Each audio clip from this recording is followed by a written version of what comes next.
ते वेगळ्या पक्षात आहेत, मी वेगळ्या पक्षात आहे. इथं सभागृहामध्ये वेगळ्या पक्षाचे व्यक्तिगत संबंध करण्याची काही आवश्यकता नाही आहे. मी शरद पवार साहेबांच्या बरोबर ठामपणाने आहे.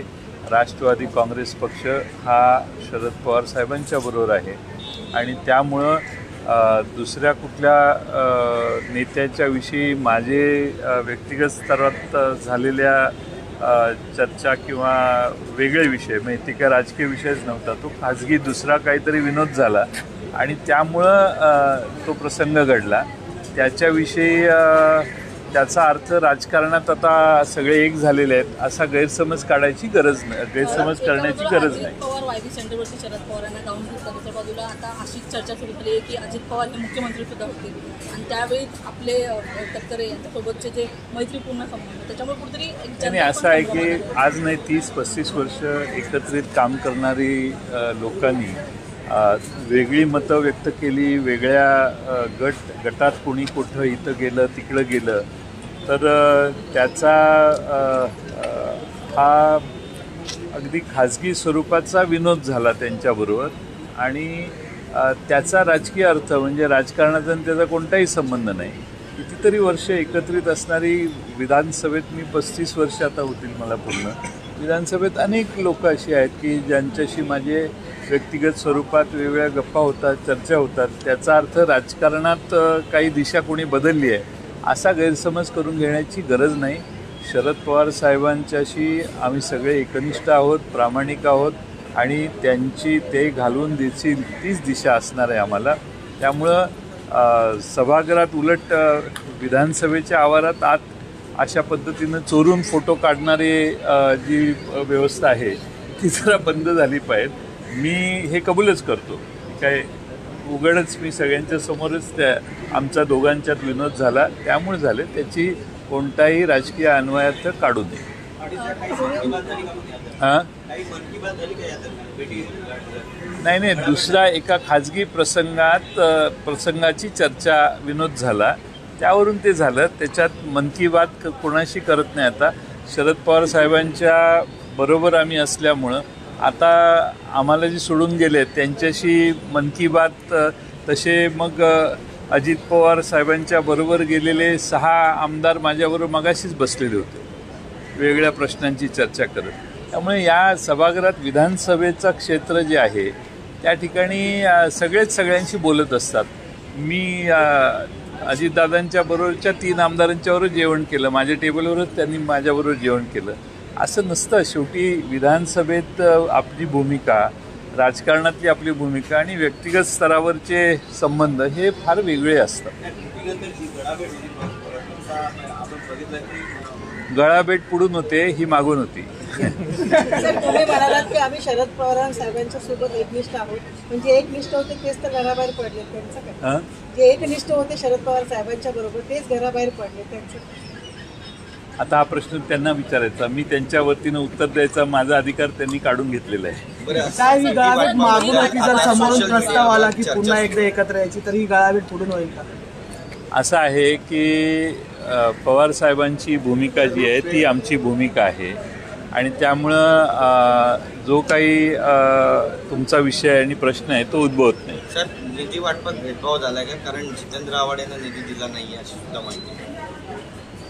मी काही सगळी माहिती घेतली नाही, परंतु राष्ट्रवादी काँग्रेस पक्षाच्या प्रत्येक मतदारसंघात निधी देण्याचं काम झालेलं दिसतंय आणि जितेंद्र आव्हाड यांचा शहरी मतदारसंघ असल्यामुळं तो नगरविकास खात्याच्या माध्यमातून येणारा निधी असल्यामुळं कदाचित मागं पुढं झालं असेल. अपघात गोगावले यांनी सगळ्यात जास्त 150 कोटींचा निधी दिला आहे. पालकमंत्री आपणच होणार असं ते आजही म्हणतायत आणि त्याची जी तडजोड आहे का अशी चर्चा आणि व्हिडिओ आता सोशल मीडियावर व्हायरल होतो. जेवढा जास्त जोरात जो आता शब्द कोणता वापरायचा प्रश्न आहे, पण जेवढं जास्त जोरात सध्याच्या स्थितीला जो विरोध करेल त्याला जास्त निधी अशी सध्याची परिस्थिती आहे. तुम्ही मतदारसंघात कुठले आमदार असाल तर तिथल्या आमदारांना सांगा, मग त्यांनाही निधी मिळेल. या सरकारमध्ये समित्यांची सुनामी आली आहे, 264 समित्या स्थापन केल्यात, मात्र निर्णय कोणताही होत नाही. याकडे तुम्ही विरोधक म्हणून समित्या नेमणं, लोकांना खुश ठेवणं, सगळ्यांना गुंतवून ठेवणं आणि आपला आपण राज्याचा राज्यकारभार करत राहणे अशी साधारणपणाने व्यवस्था महाराष्ट्रात सध्या झालेली आहे.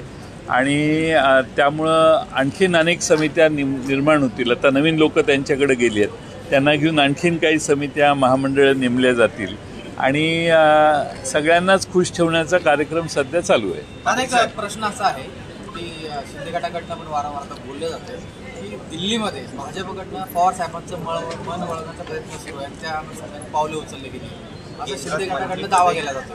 सर, मोदींकडनं शरद पवारांना मोठी ऑफर देण्यात आलेली आहे. ऐका ना तुम्ही, त्यांच्या प्रश्नाचं उत्तर देतो. शिंदे गटांकडून तुम्हाला कळलेलं आहे की मोदींच्याकडून पवारसाहेबांचं मन वळवण्याचं काम चालू आहे. आता शिंदे गटांचीच परिस्थिती काय आहे हे तुम्ही लक्षात घ्या. त्या बिचाऱ्यांना त्यांचं अस्तित्व टिकवणं या सध्याच्या मंत्रिमंडळात मुश्किलीचं झालेलं आहे. आता ते आणखीन काही दुसऱ्या गोष्टीकडे म्हणजे दुसरी माहिती देण्याच्या परिस्थितीत आहेत असं मला वाटत नाही. आणि प्रश्न राहिला तो पवारसाहेबांच्या भूमिकेचा, त्यांनी भूमिका स्पष्ट केलेली आहे. साहेब, याला जोडून एक प्रश्न आहे. कैलास गोरंट्याल आणि काँग्रेसचे माजी मुख्यमंत्री पृथ्वीराज चव्हाण यांनी एक भविष्यवाणी केली की 10 तारखेला एकनाथ शिंदे मुख्यमंत्री पदावर पायउतार होतील. 16 आमदारांमध्ये त्यांचं पण नाव आहे आणि अजितदादा पवार हे मुख्यमंत्री होते. कोण म्हटलं सर? पृथ्वीराज चव्हाण आणि असं असं इथे येऊन बोलले. पुन्हा सांगतो, खाजगीत झालेल्या चर्चा.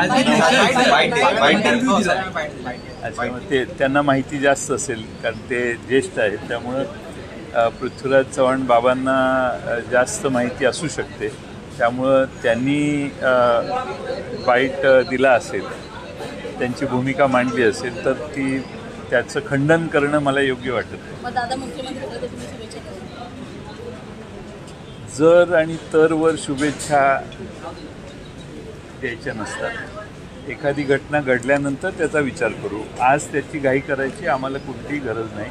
आम्ही आमच्या जागेवर शांत आहोत. एक चर्चा अशी आपका और सुनील तटकरे मराठी होते राजकीय आकलन, त्यांचं ते म्हणतायत पृथ्वीराज चव्हाण माझं राजकीय आकलन असं सांगते की 10 ऑगस्ट नंतर असा निर्णय होईल. त्यांचं राजकीय आकलन माझ्यापेक्षा मोठं असल्यामुळे त्यांच्या राजकीय आकलनाचा मी आदर करतो आणि त्यांना जी काही माहिती मिळाली असेल त्यावरून ते बोलत असतील. त्याबद्दल मी त्यांचं खंडन करण्याची माझी आवश्यकता आहे, असं मला वाटत नाही. सर, आपका और सुनील तटकरे का एक वीडियो वायरल हो रहा है. उस वायरल वीडियो के बाद कई सारे कयास लगाए जा रहे हैं कि घर वापसी को लेकर बॅक टू फॅमिली वो हमारे पास आने की संभावना है, ऐसा आपको कहना है? दोनों आपस में मिल रहे हैं. ऐसा है कि ये व्यक्तिगत स्तर के ऊपर पिछले 30-35 साल साथ में हम सब काम कर रहे हैं. उनसे मेरी बातचीत होते हुए कुछ व्यक्तिगत स्तर पे कुछ जोक हुआ और इसीलिए वो चीज़ हुई. उसका राजकारण से या राजनीति से कोई लेना देना नहीं था. ये पूरी प्राइवेट किस्म की बात थी जो उनसे मेरी बात हुई और इसीलिए इसका राजकारण से संबंध जोड़ना ठीक नहीं है. और मुझे लगता है कि महाराष्ट्र के विधानसभा में मैं 35 साल मेरे को पूरे हो जाएंगे 2024 तक. तो 2024 ये 35 साल में महाराष्ट्र की विधानसभा के हर पार्टी के हर नेता के साथ मेरे बहुत अच्छे संबंध हैं. सर, एक सवाल था कि फंड विधायकों का जो फंड मिलता था मत आता मैं कहूँगा कि अजीत दादा सीएम बनने के बाद अपने सभी विधायकों जो 50 फंड है उनको सभी फंड अलॉट किया है, लेकिन कांग्रेस और शिवसेना के विधायक जो लोग थे उनको भी फंड अलॉट नहीं किया. एक विधायकों को देखो, दो चीज़ें हैं. बजट में प्रावधान करने के बाद रिलीज़ होना बहुत अहम बात होती है. फंड तो सबके लिए दिए जा सकते हैं, लेकिन रिलीज़ किसको होते हैं, किसका काम होता है, वो आगे जाके उसके ऊपर निर्भर होता है. और उन्होंने अगर वित्त मंत्री के नाते कुछ प्रोविजंस किए होंगे तो जहाँ नहीं हुए उनका तो क्वेश्चन मार्क आएगा ही.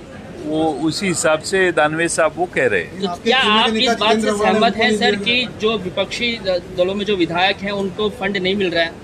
जितेंद्र अवार्ड जी को भी नहीं, ऐसा है कि राष्ट्रवादी कांग्रेस, मुझे ऐसा दिखाई दे रहा है कि अजीत पवार जी ने उनके साथ जो विधायक है उनको तो निधि दिया है, और बाकी जो कॉन्स्टिट्यूंसीज है राष्ट्रवादी जहां लड़ती है वहां भी उन्होंने फंड दिए हैं। कोई व्यक्तिगत स्वरूप से नहीं दिए, लेकिन उस कॉन्स्टिट्यूंसी में कुछ वहां के कार्यकर्ताओं को पूछ के वगैरह शायद फंड दिए होंगे। ठीक है, थैंक यू सर।